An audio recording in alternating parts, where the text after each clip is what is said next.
So we're going to start getting into some laws of geometry. Okay, the first thing that you need to understand is what deductive reasoning is. Okay, so that is the process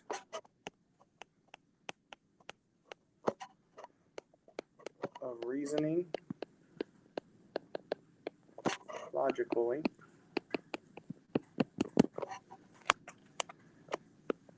and drawing conclusions from given facts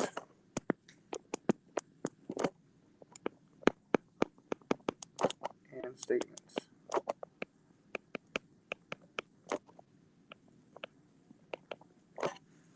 So basically what that's telling us is that deductive reasoning is to come up with an answer based on things that are given to you.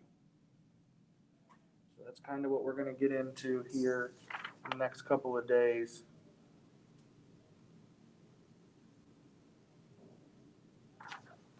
All right, as we move down, I'll give you a second actually right now.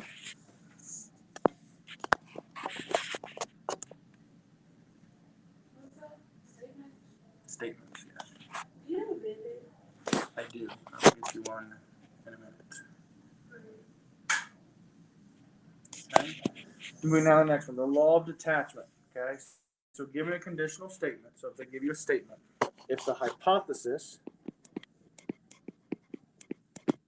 that's the if-then statement, is true, then the conclusion is true.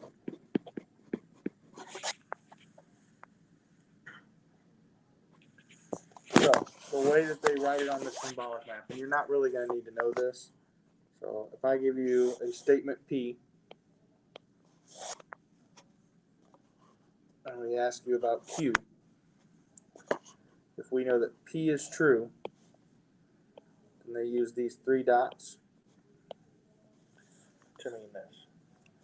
So this is saying if P is your hypothesis, and it's a conditional statement, and the hypothesis is true, then the conclusion, which would be Q, would be true as well. So I'm going to write this over here.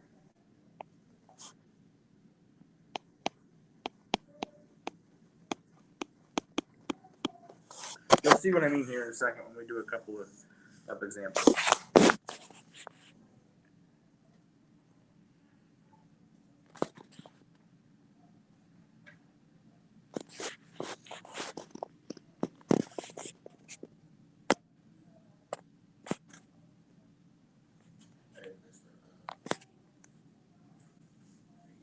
What's that word next to conclusions all the way at the top? All the way at the top, drawing.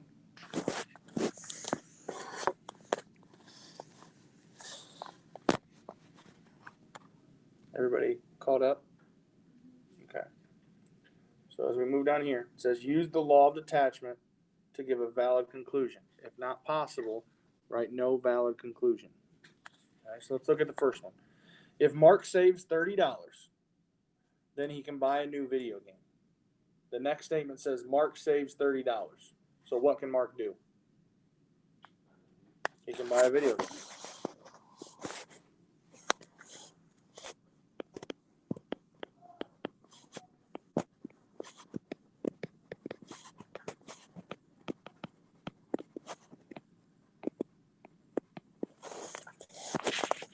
So that's where we go back up here to our little map thing. So it says P to Q. So if Mark saves $30 would be P. Q says then he can buy a new video game, right? As you move to the next line, it gives you P, which they give us, which says Mark saves $30. Therefore, so our three dots, we can say that he can do Q. Make sense so far? Kind of? A little bit? Maybe not. That's all right. Okay, so if a quadrilateral is a rhombus, then it is also a parallelogram. The next statement says quadrilateral ABCD is a rhombus. So what can we conclude based on that? Exactly. Good. Not a quadrilateral, but a good.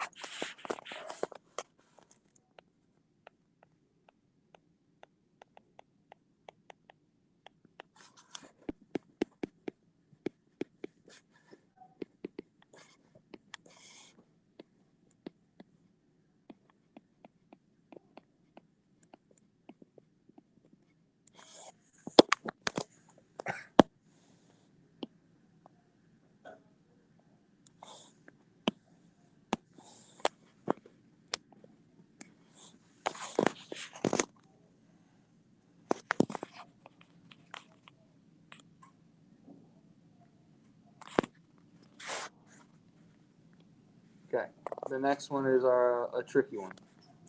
So I'm going to zoom out a little bit so we can see this. If you are 18 years old, then you can register to vote.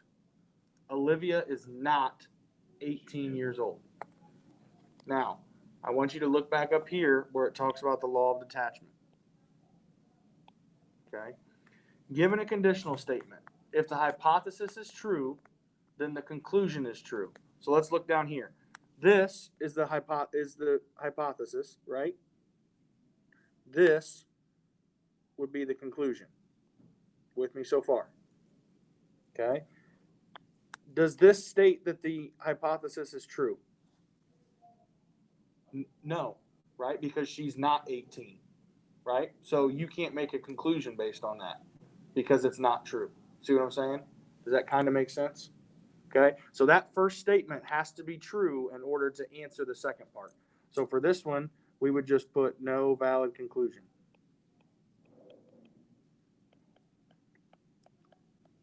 Because based on the information that they give us, we can't make an assumption. You would think that she's not 18, so she can't vote, right? But the statement that they give us, based on this law of detachment, we can't say anything else because the first statement isn't true.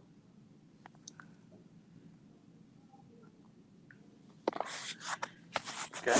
If the sum of the measures of two angles is 90, then they are complementary. We know that's true, right? So the next statement is measure of angle J is 58, and the measure of angle K is 32. Do those two measures add up to equal 90? Does 58 plus 32 give us 90? Yeah. So it does. So then what can we say about that? 32 plus 58. That the angles are what? Complementary, right? So we could say angle J and angle K are complementary.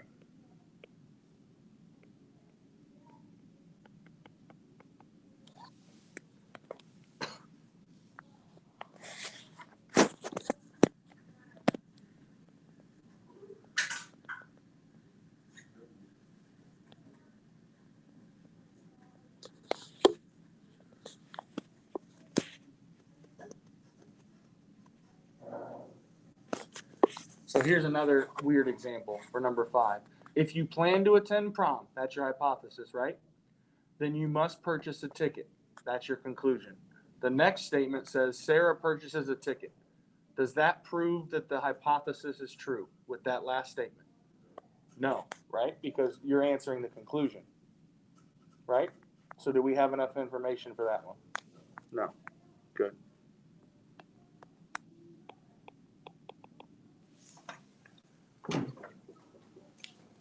Okay. So that's kind of weird because the way our brains works, we automatically answer the question. So with these, you really have to look at what the hypothesis is and what the conclusion is and whether or not they answer the hypothesis. Questions about that? Okay.